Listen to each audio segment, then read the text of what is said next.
Jadi pendengar maju gubernur kan nanti. Lihat toh, maksudnya gini, 2013 saya jadi gubernur, program saya yang pertama saat itu adalah infrastruktur. Anggaran kita naikkan 300%. Siapa yang harus hemat? Pemimpinnya yang harus hemat, bukan rakyatnya. Maka pada saat itu, sekda saya cerita begini, Pak Gubernur, mobilnya harus ganti, Pak. Oh iya, kenapa? Terpaksa sebut merek ini nggak apa-apa ya. Bukan promosi ya, bukan iklan, bukan promosi. Loh itu kan sudah ada mobil gubernur lama, Land Cruiser bagus, kan saya pakai yang besar saja, masih bagus ya.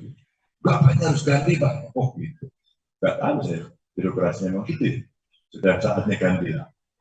Oh setiap periode katanya, nggak usah. Apa mau beli apa Pak? Oh aduh, ini ada duit 6 miliar. 6 miliar bro. Benar nih, benar. Saya boleh menentukan nih, boleh. Oke, saya bilang gini aja. 6 miliar itu dapat mobil berapa? Bapak, Pak Wagub, sama saya Pak. Harganya berapa mobil itu kira-kira? Ya mungkin antara 1,5 miliar. Saya belum pernah punya mobil segitu, Mas. Tergoda juga ya. Ini iman kita tergoda nih kira-kira. Beli enggak. Ini saya sampaikan. Nah, 6 miliar ya.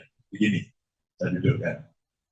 Saya lewat jalan-jalan pusat. Di desa-desa jalan pusat. Masyarakat marah, masyarakat protes.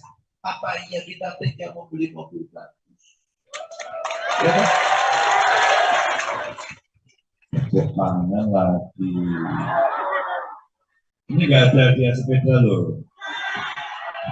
Maka pada saya putuskan, oke ya, belikan kijang saja. Dapatlah kijang 5 waktu itu. Dan tidak lebih ya, kira-kira hanya waktu itu harga kijang itu mungkin baru berapa ya? Paling 300-an, tapi itu 300 juta. Jadi 600 1,2 kira-kira nggak sampai 1,5 sudah dapat mobil.